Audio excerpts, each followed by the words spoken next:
Hey guys, today we're going to talk about something weirdly human, why you suddenly burst out laughing at the most inappropriate moments. Picture this.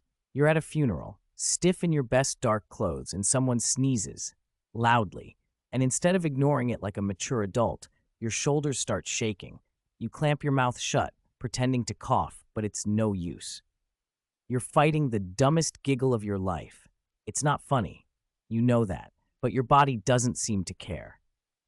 So, before we go deeper into today's topic, take a moment to like the video and subscribe, but only if you genuinely enjoy what I do here.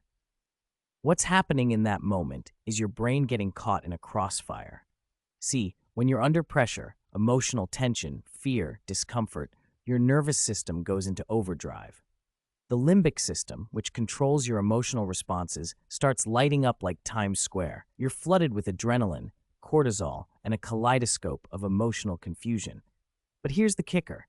The prefrontal cortex, the part of your brain that helps you decide what's socially acceptable, gets overwhelmed. And it doesn't always know whether to signal a sob or a snort. Your body feels like it's malfunctioning, but it's not. It's trying to cope. Laughter, in this case, isn't about amusement. It's a release valve, a form of emotional short-circuiting. The term for this is incongruous affect. Basically, when your emotional reaction doesn't match the situation. It's like your internal wiring gets crossed. Your brain senses the discomfort and, lacking a better response, throws laughter at the problem like a band-aid over a leak. Think of it like your mind trying to save itself from drowning in anxiety. And the fastest life raft? A laugh. Not because the moment is joyful, but because laughter actually activates the parasympathetic nervous system, the part of your body responsible for calming you down. Your brain is hacking itself, giving you a tiny shot of relief, even if it makes you look like a maniac. Let's break this down with an example. Imagine you're in a job interview, the kind where the air feels too still and your heart beats thudding in your ears. You get asked a curveball question, one you weren't prepared for. Your mind blanks. Instead of freezing, you let out a weird, nervous chuckle. Not a polite laugh, a panicked, squeaky one. You didn't mean to. It just escaped. That laugh wasn't about the question. It was your brain saying, "Abort mission, this is too much." This kind of laughter isn't always wrong. It can diffuse tension. Sometimes people interpret it as charm or humility, but it's not a conscious strategy. It's your nervous system clutching at emotional straws. A defense mechanism that evolved back when our ancestors needed fast emotional processing in high-stakes situations. The psychological effect behind this is called emotional dissonance. You feel one thing, but you express another. Like when you want to cry, but you smile instead. This gap between internal emotion and outward expression is your brain's way of buffering intense feelings. When you laugh in serious situations, your system is trying to dilute the discomfort.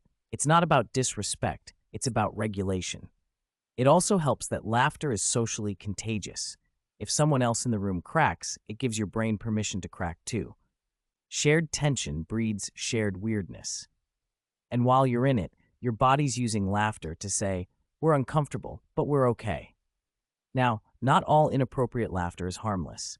In rare cases, it can be linked to neurological disorders like pseudobulbar affect, where people laugh or cry uncontrollably. But for most of us, this laugh in serious moments thing is just our brain glitching under emotional load. You're not broken. You're just human. And your brain, weirdly, thinks laughter might keep you safe. But that's not the whole story, because you don't just laugh alone. You laugh with others, and often because of others. One of the strangest and most powerful forces behind laughing in serious situations is social pressure.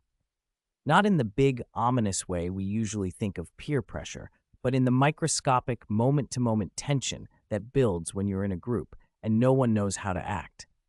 Imagine sitting in a courtroom during a very tense trial. You're just an observer. The air is thick. Everyone's posture is stiff. Then suddenly a lawyer's phone goes off, blaring some ridiculous ringtone. Everyone freezes. The judge looks up. And then it happens. Someone in the gallery lets out a stifled chuckle. You feel your lips twitch. You know it's wildly inappropriate, but now the tension has found a crack. And once someone breaks the surface, it's incredibly hard not to follow. This isn't just about nervous systems glitching. This is social emotion regulation. In groups, people unconsciously read the room and mirror each other's reactions. It's an evolutionary survival trait.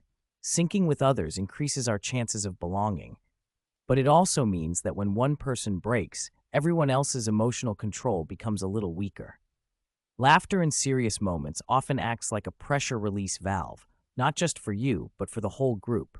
Social psychologist Robert Zayonk called this social facilitation of emotion.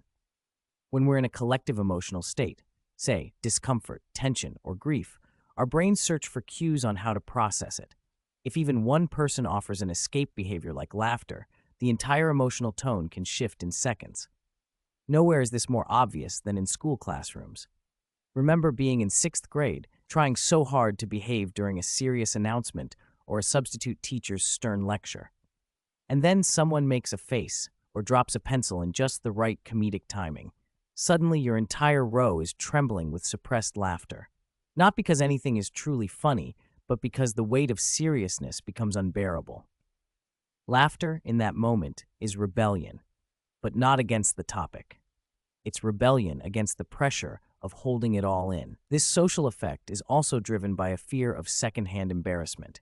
You watch someone else fumble or choke up, and instead of cringing, you laugh. Not to mock, but to shield yourself from the vicarious awkwardness. It's like your brain saying, let's not feel that too deeply. Here's a quick laugh instead. A classic example? Award shows. A celebrity makes a tone-deaf speech, or someone mispronounces a nominee's name. The audience laughs, not because it's hilarious, but because the alternative is choking on discomfort. You, watching from your couch, might laugh too, for the same reason. You're miles away, but your mirror neurons still fire up. You're emotionally participating, and that means your brain still wants relief. The psychological effect here is called affective forecasting failure. Your brain expects a situation to be serious and prepares accordingly, but when something unpredictable happens, you experience emotional dissonance.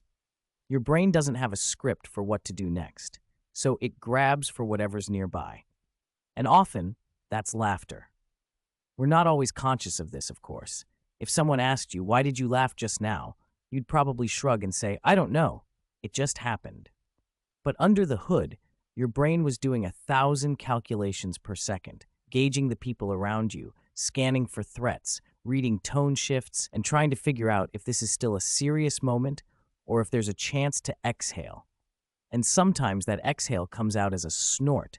Even cultures that emphasize emotional restraint still show versions of this. In Japanese workplaces, for example, awkward social interactions are often buffered by a small, polite laugh, even in serious meetings. It's not disrespect. It's an acknowledgement that this is uncomfortable and we all feel it. So the next time you laugh at something you shouldn't, remember, it doesn't mean you're immature or cold. It means your emotional system is trying to make sense of discomfort. It's regulating, not ridiculing. And most of the time, the people around you are doing the exact same thing, trying to stay afloat in the same deep, awkward pool. A quick word before you go. If you've ever felt ashamed or confused for laughing when things get heavy, give yourself some grace. You're not alone. Mark Twain once said, the human race has one really effective weapon, and that is laughter. Even in the darkest rooms, a small laugh might be your brain's way of helping you survive. And that's nothing to feel guilty about. It's something to understand and maybe appreciate.